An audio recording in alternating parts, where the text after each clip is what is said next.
Senhor esteja convosco, Ele está no meio de nós.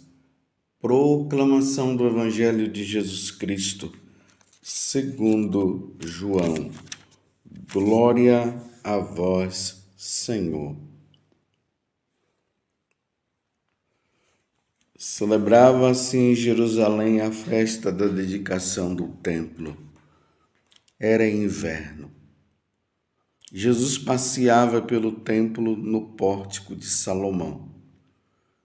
Os judeus rodeavam-no e disseram: Até quando nos deixarás em dúvida?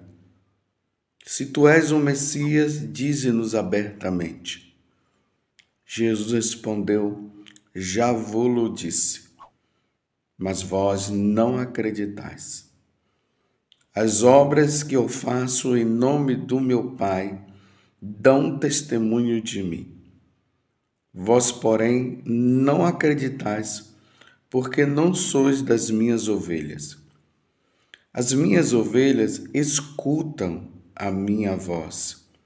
Eu as conheço e elas me seguem. Eu dou-lhes a vida eterna e elas jamais se perderão. E ninguém vai arrancá-las de minha mão.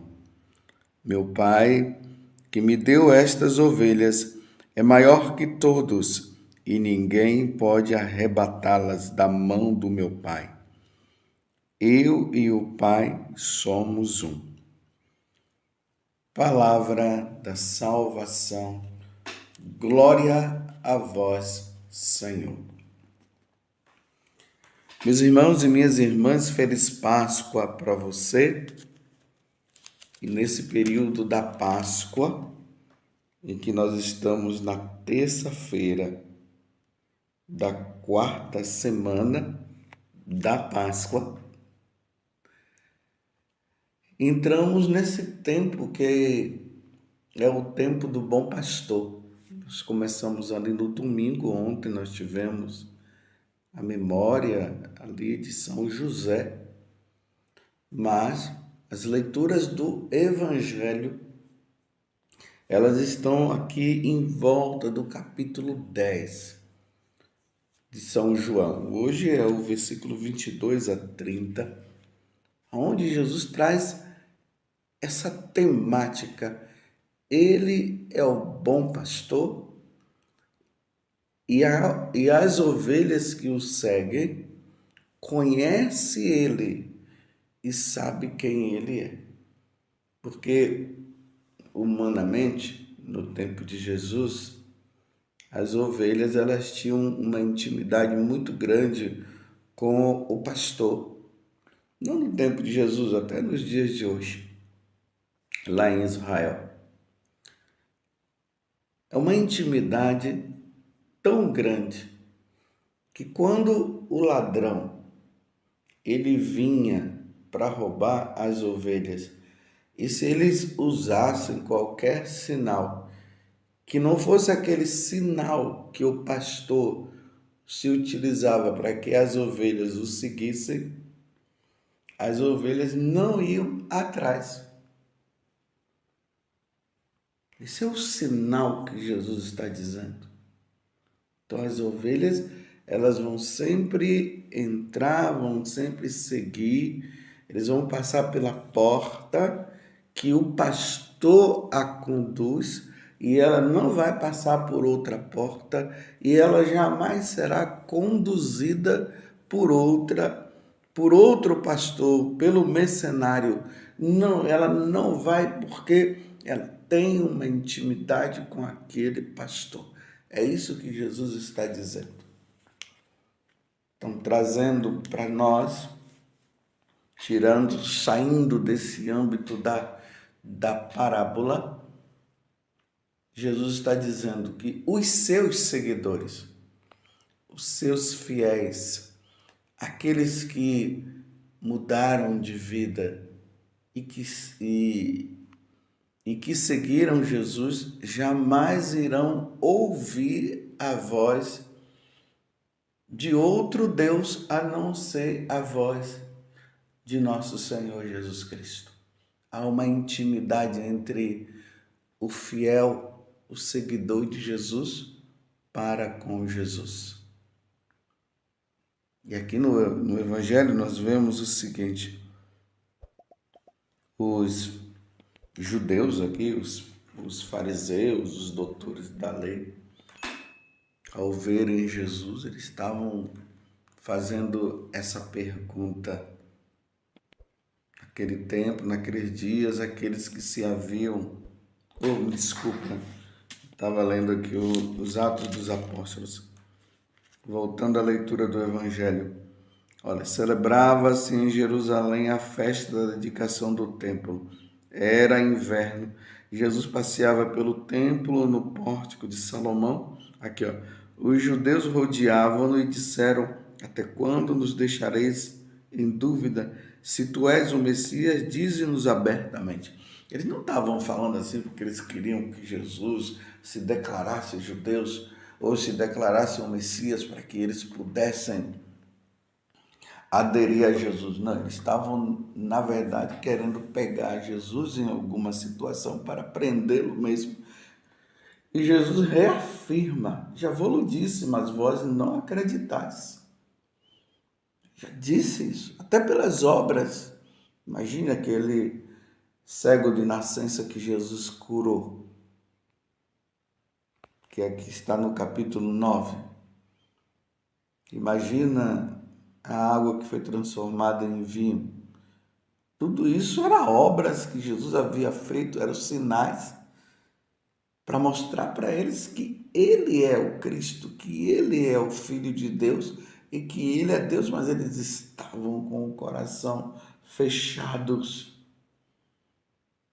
Aí Jesus diz: as minhas ovelhas escutam a minha voz, eu as conheço e elas me seguem. Então, meus irmãos, que isso fique bem claro. No mundo existem dois tipos de pessoas: os que seguem Jesus e os que não seguem. E ainda tem aqui mais um outro grupo. Tem aqueles que ainda não o seguiram por ignorância, porque não ouviram. E tem aqueles que não o seguiram e não seguem porque não querem. Estão com o coração fechado. E ainda existe outro grupo que o segue, mas vive numa situação errada. Vocês estão entendendo esses tipos de grupos que tem?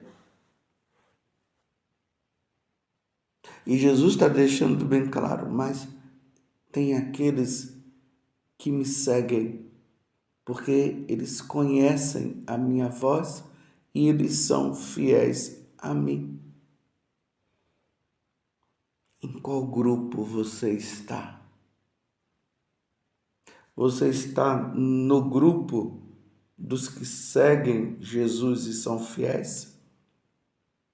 Ou você está no grupo daqueles que seguem, mas vivem uma vida errada e não querem mudar de vida? Ou você está no grupo dos ignorantes e que provavelmente um dia, com a graça de Deus, eles vão abrir o coração, como Jesus já disse também, que há ovelhas que não estão comigo, mas elas virão a mim. Ou você faz parte daquele grupo que já se declarou: eu não quero saber de Jesus, eu quero viver livre, eu não creio, eu não acredito, e mesmo que eu visse alguma coisa, eu não vou acreditar. Olha que vida difícil. Esses daqui já se declararam como aqueles que serão condenados. Aqueles que ouvem a minha palavra e não querem saber de mim, estão levando uma vida de condenação e quando morrerem serão condenados. Em qual dos grupos você está? Reflita. E aqueles que são fiéis a Jesus, e Jesus está dizendo que não vai se perder. E nós temos que admitir, você tem que admitir também, se você é um fervoroso seguidor de Jesus, não vamos ficar assim na falsa humildade, não, eu acho que eu não sou, não, você é um seguidor de nosso Senhor Jesus Cristo. Porque você procura viver cada vez mais com intensidade os ensinamentos de nosso Senhor Jesus Cristo, aquilo que a igreja nos ensina e que nos leva ao caminho. Você que é de Eucaristia, você que quando você cai em algum pecado, você se arrepende, busca a confissão. Você, graças a Deus, já é daquele tipo de pessoas que já não tem mais caído em pecado mortal. Então, você que está neste segmento, você precisa se tornar um grande intercessor e com muita humildade no coração. Pedir por aqueles que dizem que estão seguindo o Senhor, mas estão numa vida errada.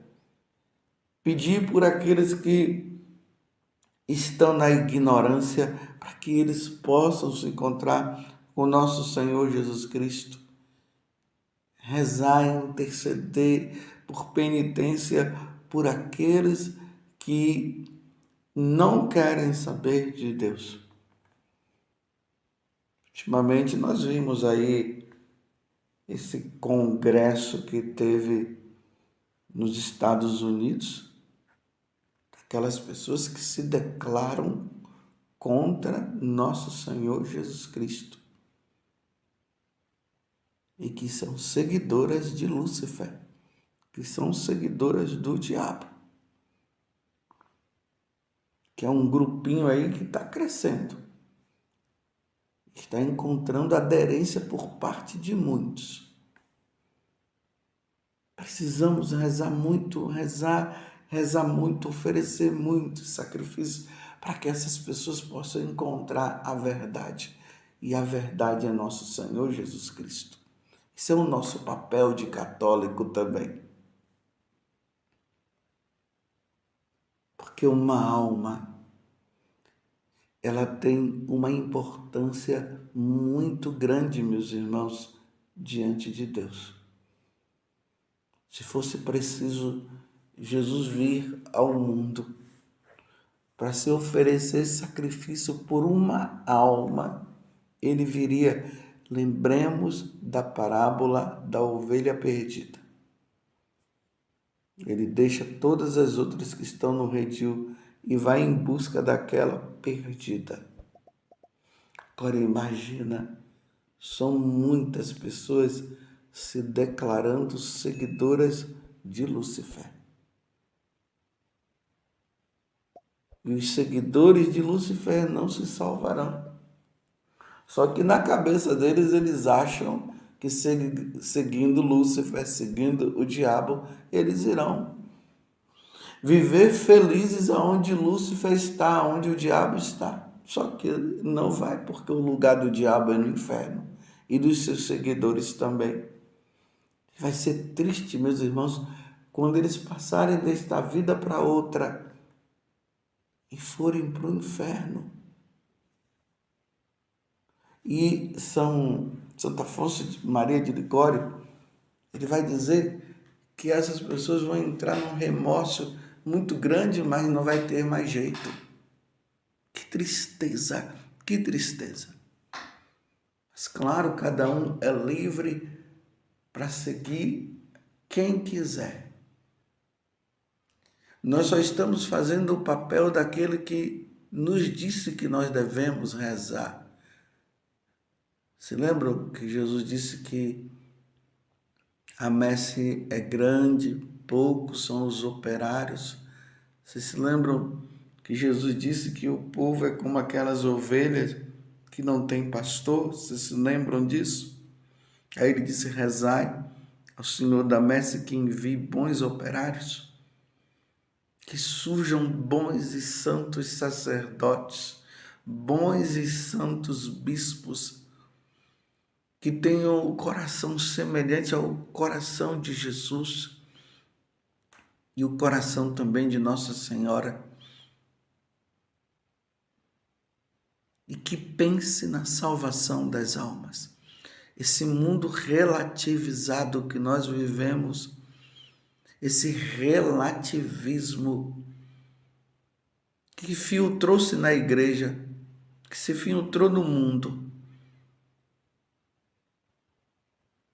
que vem de Satanás, infelizmente tem levado muitos sacerdotes, muitos bispos a dizerem que não tem problema, que todo mundo vai se salvar, que toda religião leva ao céu, e já há aqueles que dizem até que não precisa evangelizar essas pessoas, não. Fiquei muito triste quando eu ouvi aquele bispo dizendo que ele não batizaria os indígenas. Que tristeza! Existe isso também. Mas Jesus está dizendo que nós precisamos rezar. Lembremos as aparições de Nossa Senhora, tanto aquelas que já foram aprovadas como aquelas que não foram. Claro, existem videntes por aí que, na verdade, não é aparição, não.